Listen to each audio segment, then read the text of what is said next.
everyone, and welcome back to Flux English. This is the place where English feels calm, real, and human. Before we begin, if you enjoy learning English through real conversations, please like this video and subscribe to Flux English. Your support helps us continue creating content like this. All right, let me ask you something, Henry. Go ahead. Have you ever known exactly what you wanted to say, but the words didn't come out in English? All the time.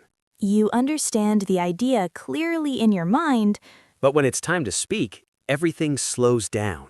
and suddenly you start thinking too much. You replay the sentence in your head, You change it, you correct it.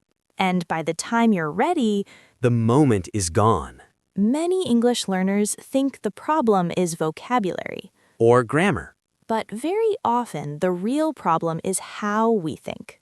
We don't think in English. We think in our mother tongue first. Then try to turn those thoughts into English. That process feels heavy Unnatural. and exhausting. So in today's episode, we're not going to talk about memorizing more words. We're going to talk about something more important. How to help your brain start thinking in English. Not perfectly, Not fast, but naturally. step by step. If speaking English has ever felt hard or stressful for you, This conversation is for you. let's begin. You know, Henry, many learners don't even realize they're translating. Yes, it happens automatically. They hear a question in English And before answering, their mind switches somewhere else. to their mother tongue. They build the sentence there first. Then they try to move it back into English. That movement takes time. And energy. That's why speaking feels slow. Not because they don't know English. But because they're carrying two languages at once. It's like walking with a heavy backpack. You can still walk. But you'll never feel light. And something interesting happens when people translate. They start judging their own thoughts. They ask themselves, is this sentence correct? Does this sound natural? Is this the right word? Those questions interrupt the flow. Conversation needs flow, It needs movement.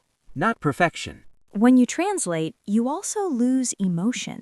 Yes, Your message becomes stiff. because emotions don't translate word by word, That's why sometimes a sentence sounds correct. but still feels strange. Native speakers don't build sentences step by step.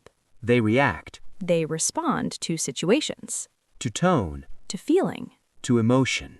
When learners translate, they miss that moment. They arrive late. And arriving late in a conversation feels uncomfortable, It makes people quieter. less confident. Some even stop speaking altogether, Not because they can't speak. but because thinking feels too heavy. That's why fluency is not about speed. It's about directness, One pot, one language. one response. When your brain stays in English, You don't need to push the words. they come more naturally, And you feel more present, more connected. more human in the conversation. So the goal is not to stop your mother tongue, It's to give English its own space. a place where it doesn't need to compete. And once English has that space, Speaking becomes lighter. easier. In the next part, Let's talk about how native speakers actually think. and why that matters for learners. You know, Henry, many learners think native speakers always think in full, perfect sentences.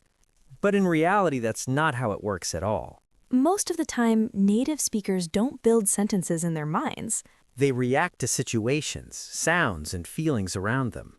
For example, when something feels cold, the thought is very simple. It's not a long sentence, just a clear feeling like cold or too cold. And from that feeling, words come naturally.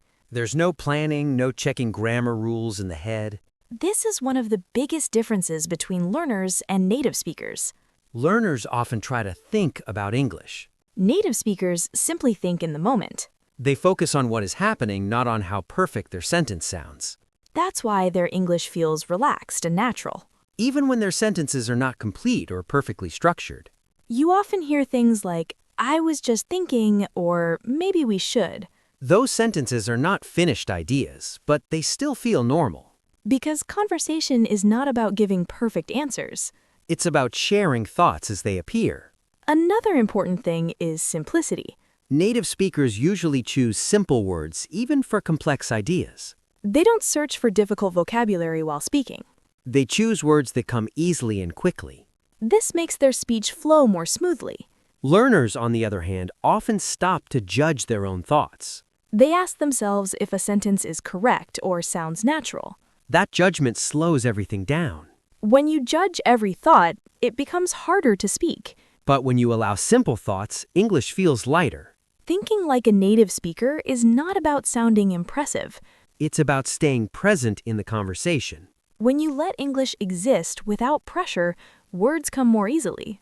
And little by little, your brain learns that English is safe to use. In the next part, we'll talk about how learners can begin thinking this way, not by forcing it, but by making small, natural changes. So, if thinking in English is about simplicity and trust, the next question is where that thinking actually happens.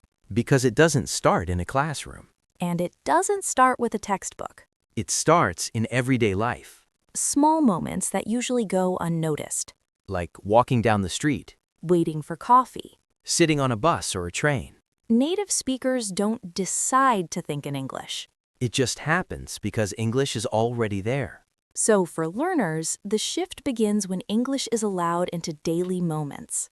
Not for studying. Just for noticing. For example, noticing the weather. This feels cold today. Or noticing your body. I'm a little tired. Or noticing time. I'm late again. These thoughts don't need full sentences. They don't need grammar. They just need awareness. When English becomes part of these moments, your brain stops seeing it as a task. It starts seeing it as a tool. Something useful. Something natural. Another important part of daily thinking is inner speech. That quiet voice inside your head. Native speakers use it all the time. They plan, react, and reflect with it. Learners often keep that voice in their mother tongue. But slowly inviting English into that space changes everything. You don't need to talk to yourself loudly. You just let English describe what's happening. I should leave soon. This place is busy. I'll do that later. Over time, these thoughts become automatic. You don't choose English. English chooses you. Another thing native speakers do naturally. They accept imperfect thoughts. Not every idea is clear. Not every feeling has words. And that's okay. They allow confusion. Learners often feel pressure to be clear all the time. But clarity grows from use, not from control. When English appears in daily life, it becomes lighter, Less serious. less stressful. And when stress goes down, Thinking becomes easier. in the next part, let's talk about something many learners fear. Making mistakes, and why mistakes are actually part of thinking in English. You know, Henry, one of the biggest reasons people stop thinking in English? Fear. Fear of saying the wrong thing. Fear of sounding strange. Fear of making mistakes in front of others. That fear is quiet, but very powerful. It doesn't shout. It whispers. It says, wait. Think again. Maybe don't speak. And little by little, English disappears. What many learners don't realize is that mistakes are already part of speaking. Not just for learners. For everyone. Native speakers make mistakes every day. They forget words. They change sentences halfway, They correct themselves. and then they move on. They don't stop the conversation to apologize. They don't replay the mistake later. They let it go. Learners often do the opposite. They hold on to the mistake. They repeat it in their head. They judge themselves. That judgment blocks thinking, Because thinking needs freedom. and fear takes that away. Another important thing is this. Mistakes are information. They show you what your brain is trying to do. They show progress. If you're making mistakes in English, It means you're using English. silence feels safe. But silence doesn't teach your brain. Using imperfect English does. There's also a difference between practice and performance, Most real conversations are practice, not exams. not tests. Just human interaction. When learners treat every conversation like a test, They freeze. but when they see it as practice, They relax. relaxation helps memory, It helps thinking. and it helps fluency. Making peace with mistakes doesn't mean ignoring them. It means not letting them control you. You notice them, You learn. and you continue. Over time, mistakes change, They become smaller less frequent. and less scary. In the next part, Let's talk about building a daily habit. a habit that helps your brain stay in English naturally. Casey, if thinking in English feels hard, maybe the problem isn't ability. It's consistency. Exactly. Most people don't need more talent They need a habit. because the brain learns through repetition, not motivation. Motivation comes and goes. But habits stay. And thinking in English is a habit, A small one built quietly, not something dramatic, not hours of study. just moments during the day, For example, the moment you wake up, before touching your phone. before scrolling. You can think one simple sentence. Today is a new day. I have things to do. Nothing complicated. Just English entering your day first. Then, during the day, you add small pauses. While walking. While waiting, While doing something routine. those quiet moments are powerful. Because your brain is relaxed. And relaxed brains learn faster. You don't need full sentences all the time. Sometimes just thoughts. This place is busy. I feel tired. I need a break. Short thoughts become longer naturally. Without forcing. Another key part of the habit is inner dialogue. Talking to yourself but silently. Asking small questions. What should I do next? Is this a good idea? Maybe I'll try this. When your inner voice switches to English, That's when real change happens. because thinking becomes automatic, Not translated. not delayed. Just natural. At first, your brain will switch back. That's normal. Don't fight it. Just gently bring it back. Like guiding, not forcing. Over time, English stays longer. Minutes become hours. Hours become days. And one day, you'll notice something strange, You answer in English. without planning to. That's the habit working. In the next part, Let's talk about how environment shapes your thinking. and how to make English feel like part of your life, not just something you study.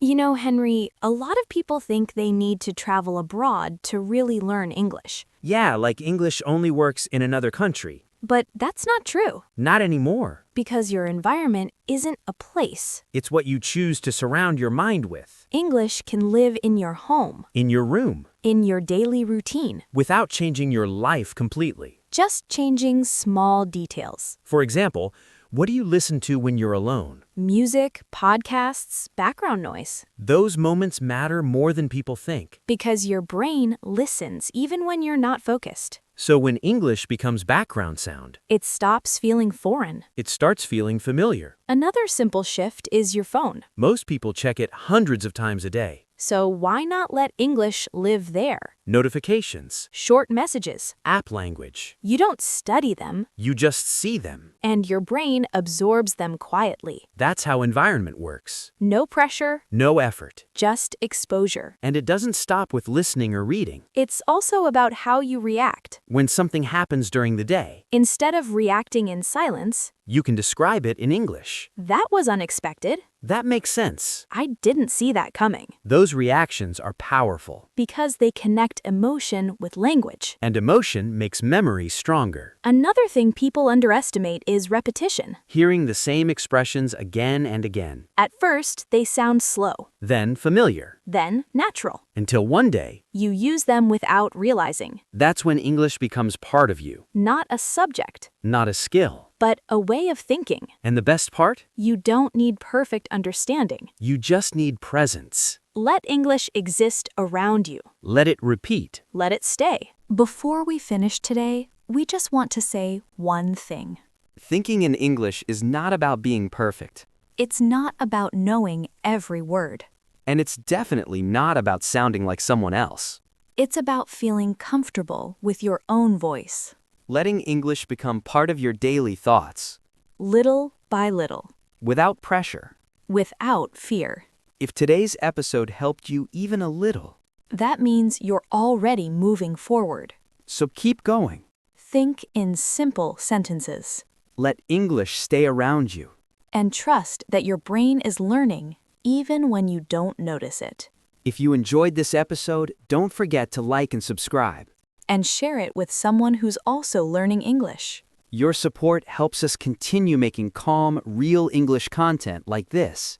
And before you go, Tell us in the comments. what's one small moment today where you can think in English? We'd love to read your thoughts. Thanks for spending your time with us. This is Flux English. See you in the next episode.